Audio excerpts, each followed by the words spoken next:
Hey y'all, welcome to my channel. If you're new here, welcome. Thanks so much for stopping by. And if you're old here, then hey y'all. I am gonna do a weekly wrap up.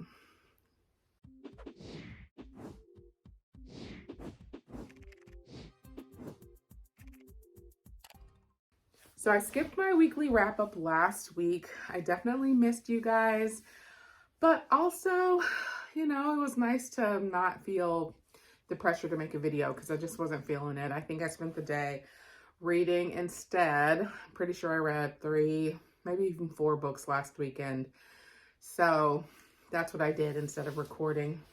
And that's also why I didn't post anything last week, because I didn't batch record anything and nothing came to mind. So over the week, it was mostly just work, and there are a number of things that are happening with work that require a little bit more time. So I didn't have as much downtime to do other things. I also was really excited because, as you know, I've sort of gotten it in my brain, lots of things related to teacups and tea services and things like that. So I was really on the hunt for a tea cart that I liked, and one came up on Facebook Marketplace that was really close. It was like, I don't know, 6 minutes drive from here. A woman was selling it. She said that she's got too much furniture because she moved into a smaller place. So this is Tiana.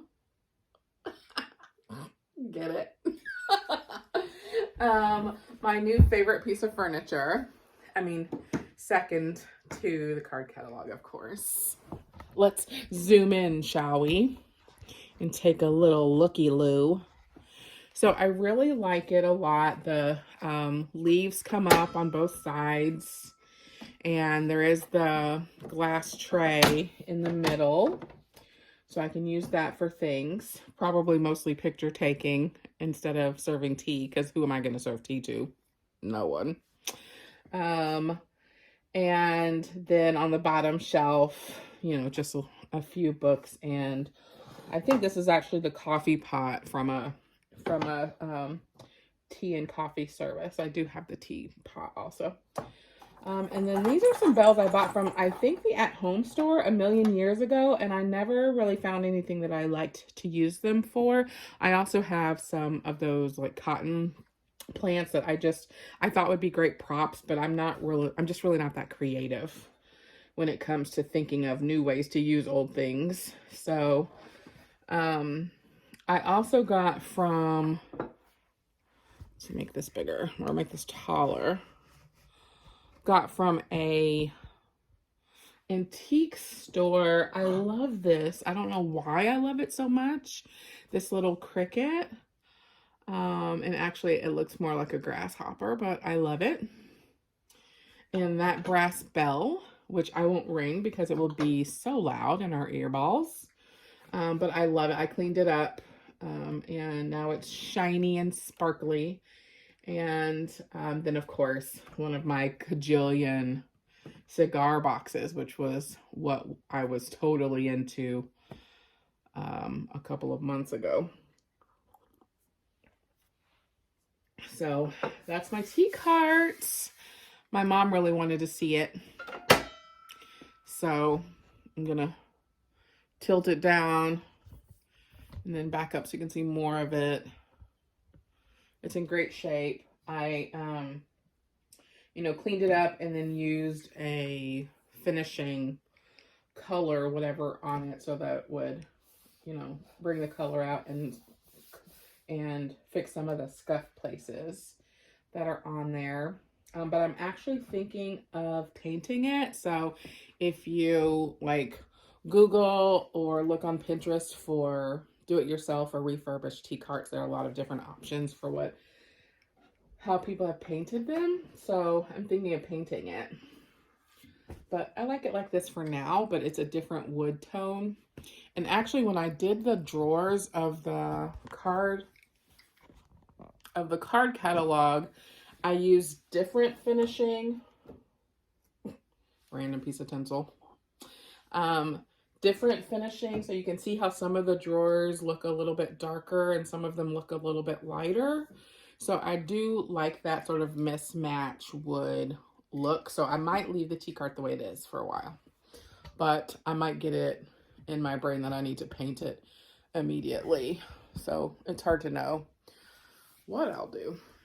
I'm whimsical, I tell you. I also I bought this book sleeve.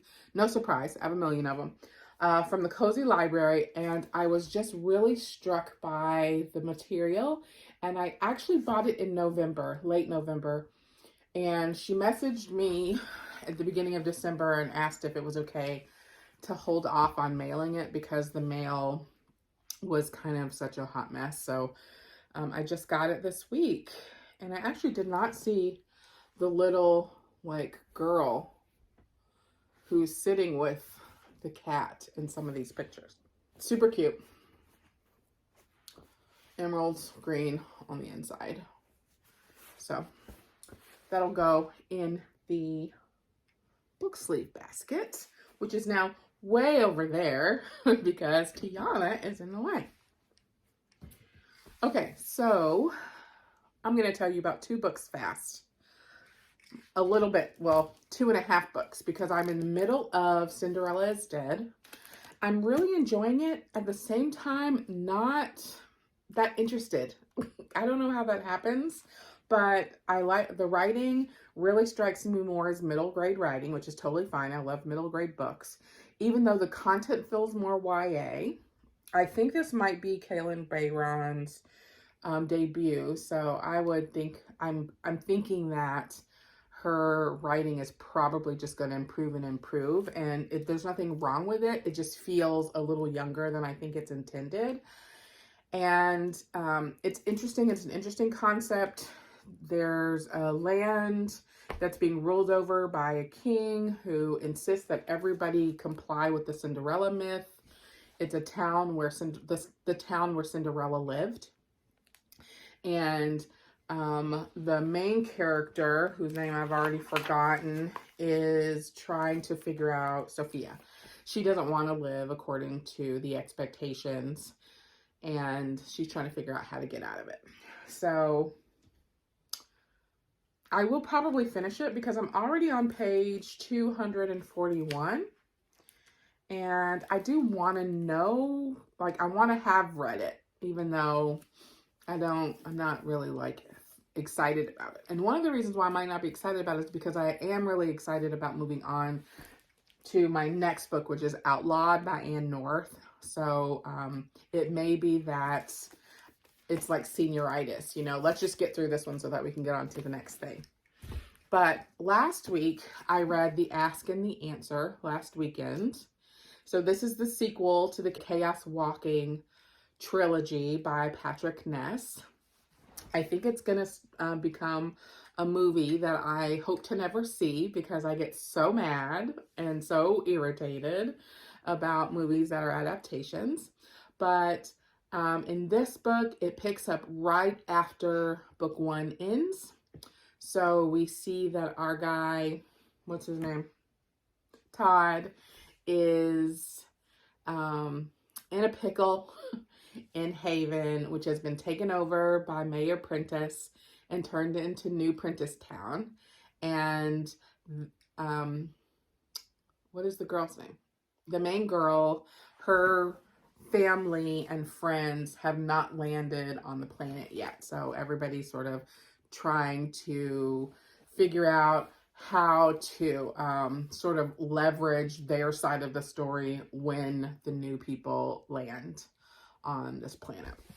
So loved it. I continue to love the story. I'm looking forward to the final book of that book. And then the other book I'll tell you about, since I didn't get to tell you about a book last week, was an audiobook that I finished called Flight Behavior by something Kingsolver. I don't remember her first name. So that book I read as one of the 12 Friends 12 Books Challenge, where I asked for recommendations from 12 friends.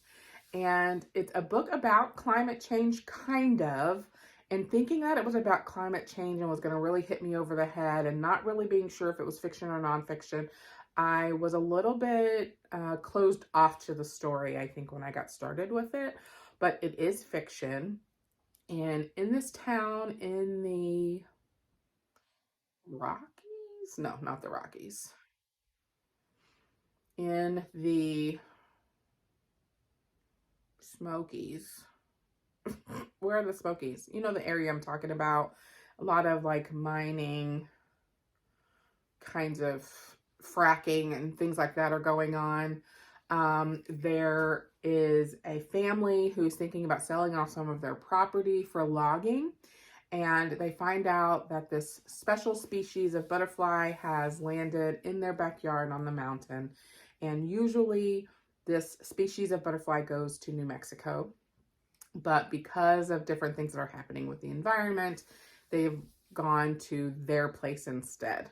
So the book is about the main character, the main woman, who has been really dissatisfied with her life, and she's learning a lot, including confidence and competence in herself, and thinking about how she's going to kind of move forward in her life after the things that she finds out about global warming, and thinking about going back to school and things like that. So it kind of, I don't know if anybody's ever seen The Bridges of Madison County, the musical.